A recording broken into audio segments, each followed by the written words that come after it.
y'all, it's your favorite Armadillo here, and it's been a while since I've played or uploaded a video about Pokemon Wilds, so what better way to make a comeback by showing and telling you my experience streaming this game on Twitch, in my quest to obtain Spiritomb that I found its keystone during my previous playthrough. Due to how long I've been away from this game, I had to give myself a refresher on what Pokemon I have, as well as key aspects of the game before I can properly begin my quest. After my refresher was done, I rediscovered the graveyard where Spiritomb and its ghostly friends reside, but my path is blocked and I'd rather not have only a few paths to take in order to get to the graveyard. So I then picked up Chikorita to help me clear out some new paths into the graveyard due to the fact that grass-type Pokemon have the ability to cut down grass and trees. During my way back to the graveyard, I ran into a Charmander and I just had to add this rare and eventually powerful Pokemon to my side. I eventually returned to the block path where I have Chikorita make quick work of the trees so that I have a new, more easier path to the graveyard. After that, I take my first steps in planning out my Life Force farm, as I only have Sableye at this point, and I will definitely need a lot more Ghost Pokemon. This is especially the case as the Keystone requires a total of 107 spirits in order to summon Spiritomb so I can challenge it and catch it. While I was in the graveyard, I stumbled upon a friendly Kangaskhan and decided to add this Pokemon to my roster as it could prove to be a powerful companion. And sure enough, it proves to have an immediate use as I can use Kangaskhan as not only as a ride Pokemon, but also has the ability to hop over ledges,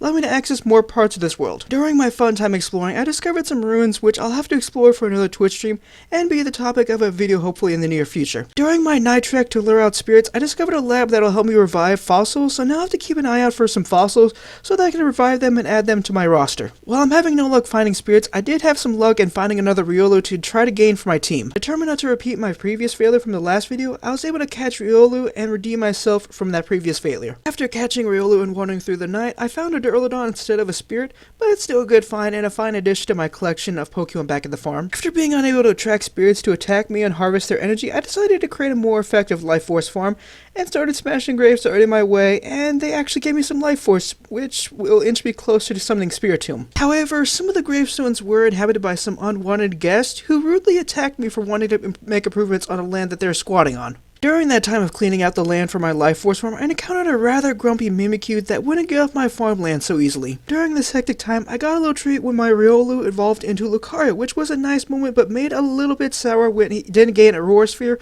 which was disappointing. After everything was cleared and planned out, I started to build my Life Force farm where my Ghost Pokemon could be happy and effectively produce Life Force needed for my Spiritomb. During the construction of my farm, I finally had a wild ghost encounter after trying to bait the ghost out so many times both intentionally and unintentionally during my explorations. During my construction and catching ghosts, I noticed I'm going to need more Pokeballs as some of these creatures are very annoying to catch, so I decided to quickly create an apricorn farm in order to create more Pokeballs to fill my current and future farms. I then read an article saying that manure helps the trees grow bigger and thus provides more apricorns than a normal tree, so I created a quick manure farm to harvest the materials from the correct Pokemon. So now I have several normal type Pokemon happy in my farm that are creating manure for me and still trying to grow the farm with more normal type Pokemon. With those farms done out of the way for now, I get back to growing my Life Force farm by getting more Ghost Pokemon from the Pokeballs I made from the new apricorns that I've grown and harvesting the Life Force from the Ghost Pokemon. After collecting the Life Force I gained from my newly built farm,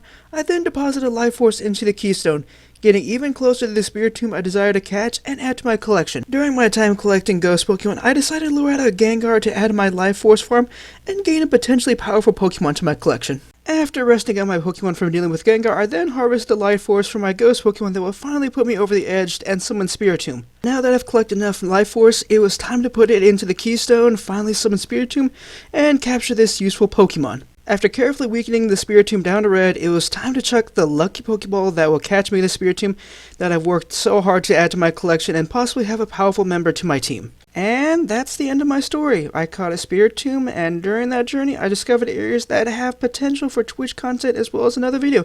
But that's where I'll leave things off for now, so thank you all so much for watching.